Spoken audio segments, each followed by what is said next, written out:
This is The Wealth Puzzle with Michael Mansfield from the Lynn Group. When a part of your financial strategy is out of tune, your long-term goals, your retirement savings, and your legacy can all suffer. With many years of experience in the financial industry, Michael provides his clients and prospects with the information they need regarding Social Security, retirement income planning, wealth management, and much more. Listen in as we address your financial concerns and provide helpful solutions to put you on the path to achieving your retirement goals. And now, here is The Wealth Puzzle with Michael Mansfield.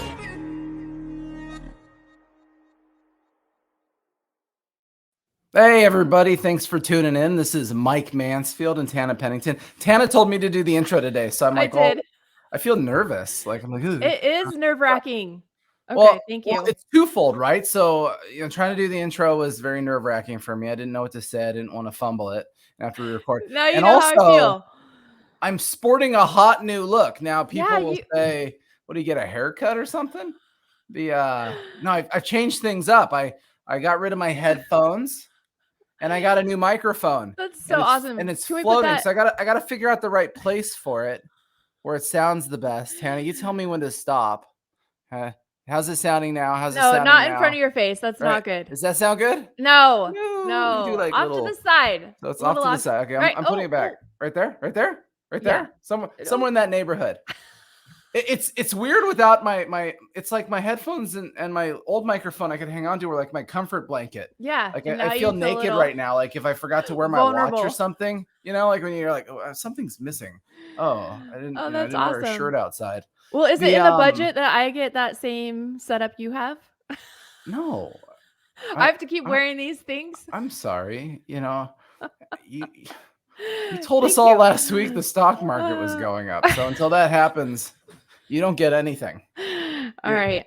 Christmas bonuses are looking pretty bleak here. They are looking bleak at the Lynn Group. So anyways, hot new look. I swear to everybody too, the other thing that we're working on is we're going to try to get new intro videos put together. If anybody has any creative opinion, perhaps a song that they would like, something that might, jazz the whole show up for us, please write in, email us what your opinions are of something that would make our intro video feel snazzier. Or maybe somebody's techie out there and they can make it for us. Make it well, we don't make it ourselves. We're already finding the techie person. So anyways, Tana, how is Texas? I realize that some consider that a hell on earth that you have to live on. It really isn't. I mean, that is such a huge misconception. It is very nice out here. Is it really? Yeah, and the weather's starting to tame down, so it's beautiful. Yeah, it's funny here because all of a sudden it's getting darker in the mornings. The things are changing. Yeah. It's harder to wake the kids up. I'm up early. It's already dark, so I don't notice the difference.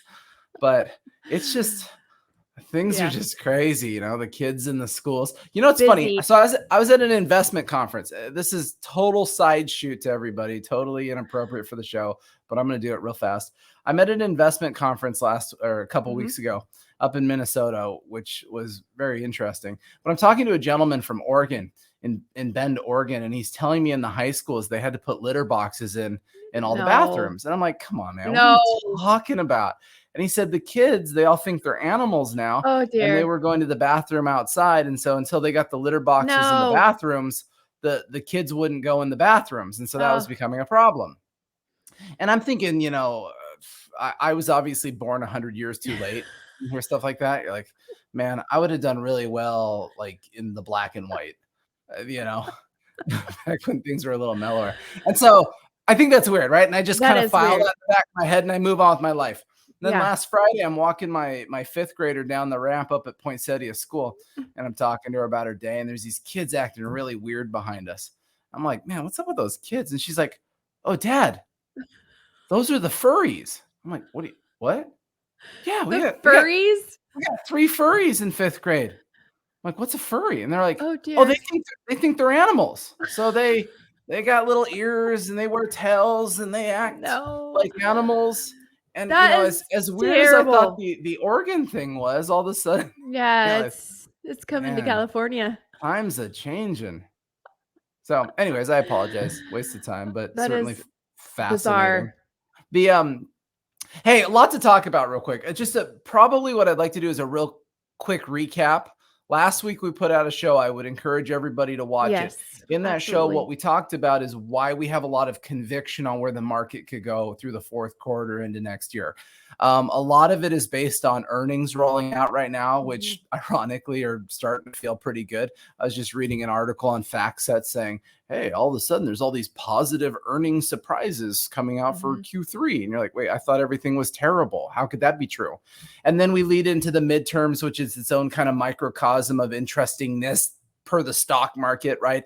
As we know, historically, if there's a Democratic president and split power in Congress, that tends to lead to 2 reasonable years in the stock market. Well, that's how things are shaping up, whether you like it or not. So that's interesting.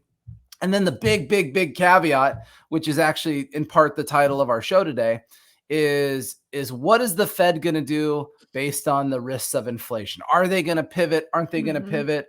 We think that they're going to have to soften pretty soon because inflation inherently appears to be rolling over.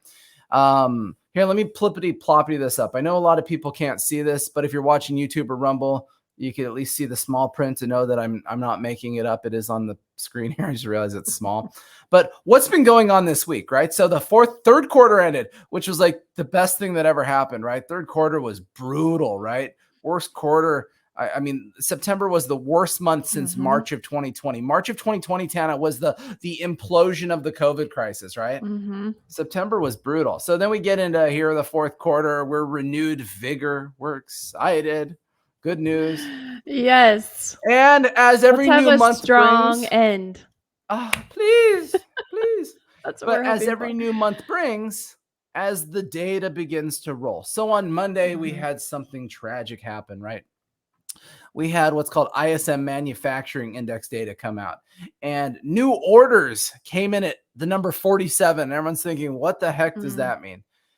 In simplicity, if it's under 50, it's not a good sign. Right.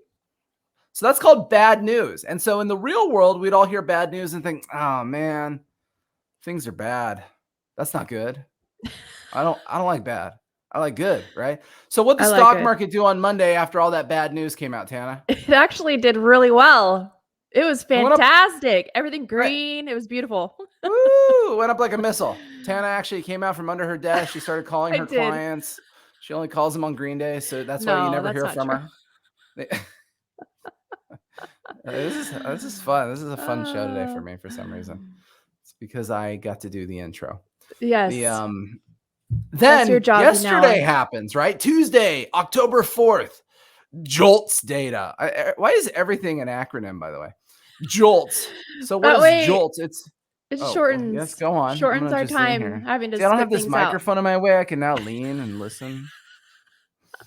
Don't get sloppy. Yeah. I shaved for this. The JOLTS data. So what is the labor market looking like? And so one of these themes that's been running for a number of months is there's been 2 outstanding jobs for every 1 person looking. And as of August, there was 11.1 million available jobs out there that needed to be filled. Well, September just came out. Yeah, it was 10.1 million. Yeah. A whole million jobs came off the books. Right. We would consider that in the real world bad economic data. Employers are starting to go, yeah, I don't know, man. Maybe this is not so hot. Yeah. Maybe the world is a mess. Maybe that FedEx guy is right. Maybe that Putin guy is mean. Whatever the thing is, all of a sudden there's less availability for work. That's called bad news. What did the stock market do yesterday, Tana? Oh, the stock market loved it. Again, another great day. Yes. Right? So everyone's catching a theme here. Well, let's continue the theme for a second. Today, this morning, I'm sure all of you were up at 5:15 a.m. watching the ADP employment numbers from September come out. I was. Where were you? Yeah, it's like when something big happens, like, where were you? Where were you? I was sitting right here. Missed out. My head was turned that way. I'm so irresponsible. I was watching it on the news. Yeah, but that's the benefit of being in Texas is it's 7:15. Yeah, you know, so it's relative. It's kind of nice. And so the numbers come out. Oh man, you know what happened? They were expecting 200,000 jobs created and added to payrolls last month, and 208,000 jobs were created. Oh man, that's good news. That is good news. We don't want a strong labor market. We don't want to beat estimates. We don't want people hiring. Oh, that would be considered good economic news. So what's the market doing so far today? Declining. Yeah, just ho hum.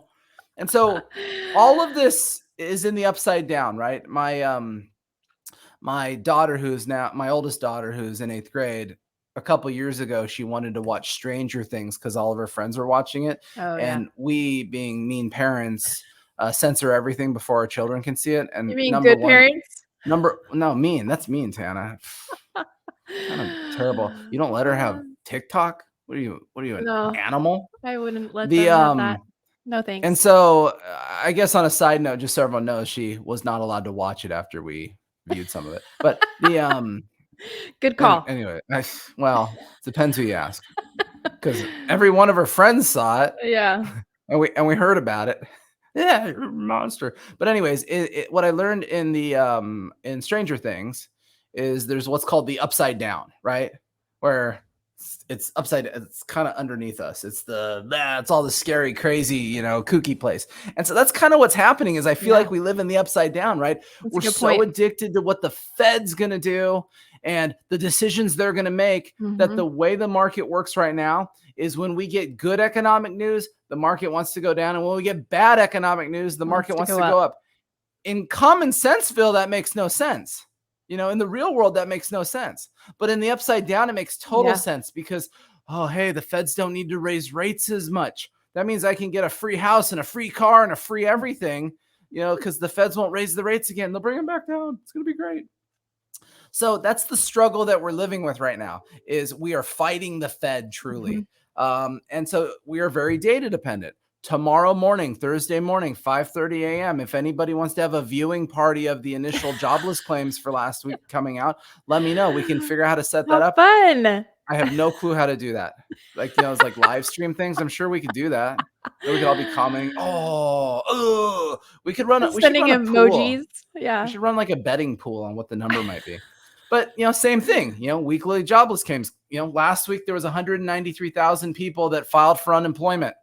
That was a low in like the last 6 months. That's considered good economic data. And what happened at the end of the week in the market last week? Yeah, good. Crater babied, right? We don't want any good news. We want bad news here. And so anyways, fast forward. The big part of the show is in about a week. Yeah. October 13th. That should fall on a Friday at this point. No, that's even more dangerous. Friday the 13th. Right. But it's a Thursday the 13th. So what comes out next Thursday the 13th, Tana? CPI reading for September. That's going to be a doozy, right? So CPI, remember, that's inflation reading. That's the big headline number that everybody likes to live on. Last month, and for August was 8.3% annualized, coming off of 8.7, coming off of 9.1. And so it's a doozy. So probably one of two things is going to happen next Thursday in the markets, Tana. Any guesses? Yeah. The market's either going to react positive or negative. Right. Yeah. So something's probably going to happen that day. That's going to be an interesting one because we're getting to a catalyst. Once again, go back to my video last week. Watch the one. I think we called it, We See a Bottom. Yeah. And in that video, towards the end of it, we talk about the inflation and the CPI numbers and how it's calculated. And remember, inflation ramped up on a monthly basis really hard starting last October. And so as inflation is flattening out, not growing more, those 12-month ago numbers are going to start falling off the back end, which should tilt this thing downhill pretty hard, pretty quick. When that happens, that's going to really help the market feel very comfortable about wanting to go back up because it means the Fed can be a little more dovish and not be so aggressive with these rate hikes. It's a tough one. I mean, Tana and I, yesterday, we spent 45 minutes looking at different economic things that impact inflation. Commodities rolled over in September. Real estate rolled over in September. Rents, one of the biggest drivers of inflation. September was the first month that it has a negative read of going down. That's interesting. That's good news in our world. All of those obvious things that tie into inflation numbers and CPI seem to have softened. The only thing that hasn't softened is CPI. Like, come on. Hopefully we'll know next week, though. Well, we'll find out next week, man. It's going to be a doozy. But if that thing's a surpriser to the upside and it's, a stronger number than we think. Right. I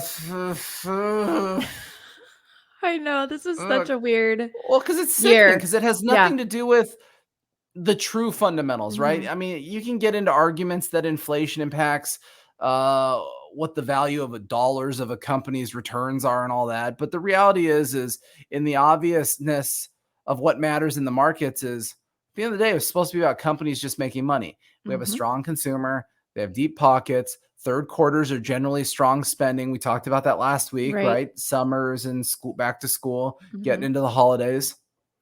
There's a lot going on. Now, fortunately, in California, we don't have to worry about spending as much discretionary money as Tana does, because the other thing that's happening today, another catalyst why the market's been volatile, is OPEC. Those are the folks in the Middle East that kind of deal with the oil stuff. Yes. Black gold. Wow, crud. Oh my gosh, it's around the tip of my tongue. How does it go? Black gold, the Texas tea. Come on, work with me here. Do you know what I'm talking about? No. The Beverly Hillbillies. Oh dear. Remember the intro? And they're like in their jalopy and they went hunting and then they shot the thing and then we found the black gold. The black gold.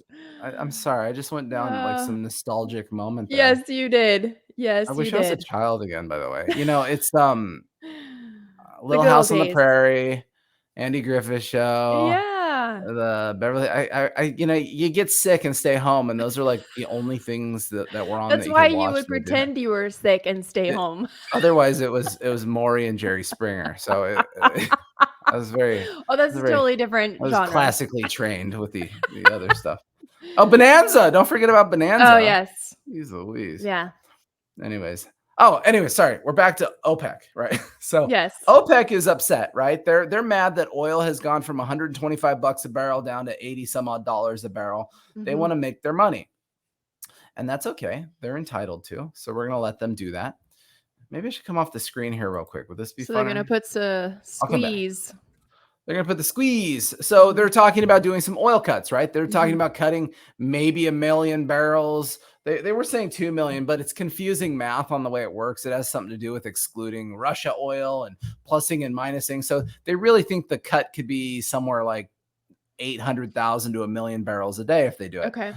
It's happening right now. There should be a press conference actually while we're talking, perhaps. So maybe we can better report on it next week. So for some reason, oil does not live in the upside down with all other economics in the stock market. So if we contract the oil supply, Tana, we produce less oil globally. What do you think happens to the price of energy? It will go up. It'll go up. Right? Absolutely. Now, fortunately, here in California, it's already up, so maybe we don't have to worry about it. Like we beat it to it. So look at this. I don't think you're gonna miss out on an opportunity to raise it even more. This is interesting. Let me add this thing. How do I add this? Here we go. So here, I'm up on the state website, Gas Buddy, where it shows what all the state prices are. And it's really interesting.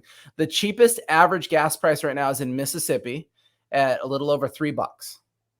You see, number 3 is that horrific place, that just black hole of despair that nobody would want to be, Texas. Right. And that's a little over $3 too, right? They're basically the same.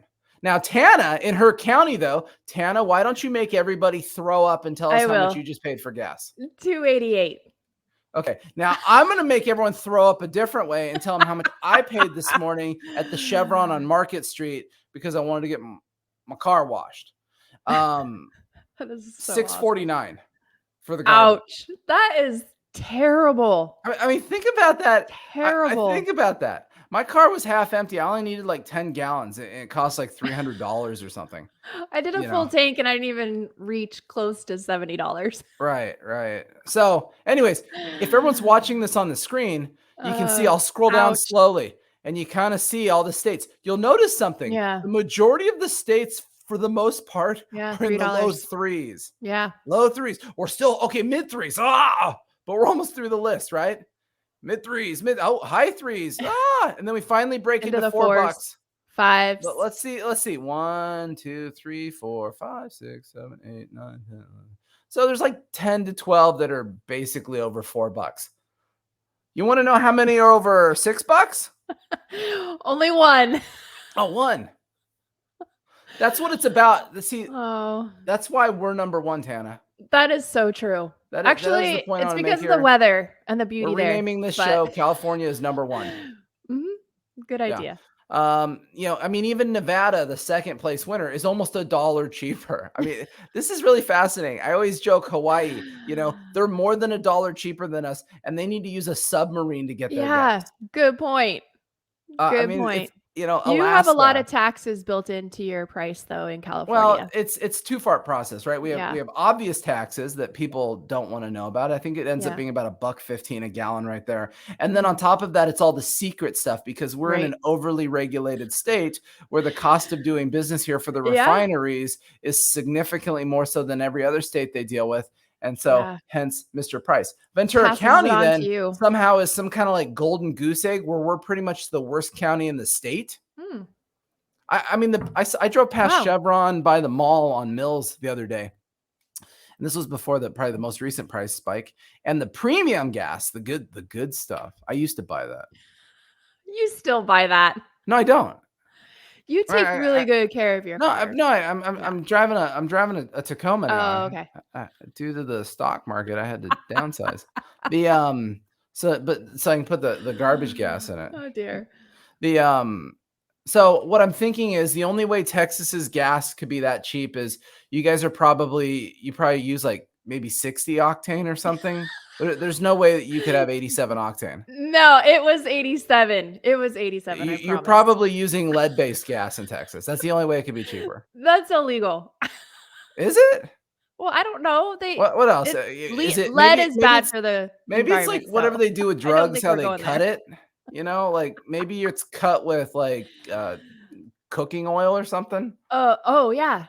Well, that's for diesel. No, wait, no, ethanol. Thank you for taking my dumb joke and turning it into a serious conversation. I know, it's a serious conversation. Yeah, because there's ethanol now that they're kind of blending in with regular gas. Yes, you're right. Sorry.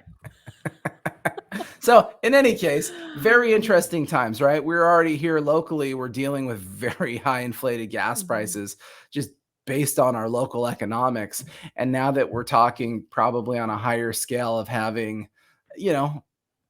supply constraints, the price of oil going up. Now, granted, the price of oil is not the only piece of the puzzle. So I don't think that's the sole driver of costs.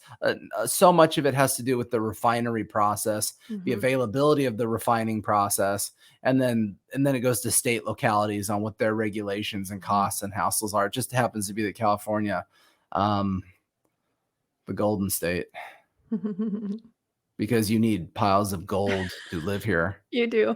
And buy gas. So anyways, when Tana and I started this show today, we agreed that this was going to be a short and brief one. And that didn't happen. Yeah. But I think we covered some really good stuff. Well, and it was very last minute. You called me a few minutes ago and you're like, hey, we're going to record a show. Let's do a show. All right, let's do it. Yeah, we were slow this week because I was trying to figure out how to hook up this microphone. Remember, I was born in 81. I'm not one of those high-tech millennials. I'm the low-tech. I don't, this took me like a whole week to figure out how to get this thing plugged in. It was terrifying. Oh, I love it. But seriously, please go back and watch last week's show. I think it's very insightful with what our conviction is, why we believe there's some opportunities in the market kind of through the end of the year, getting into next year. And then, we'll have to kind of reassess things from there. But we appreciate all of our viewers, all of our listeners. If you're listening to the podcast, if you're watching this on YouTube or on Rumble, we appreciate all of your feedback. So please don't hesitate to call the office. Yeah. 805-500-7035. Visit our main website, thelindgroup.com. Lind is LYND. But as always, we appreciate it and appreciate all of you for taking some time out of your day for us. And we will be back next time. Yes, we will. See, I always forget to load the video and all right.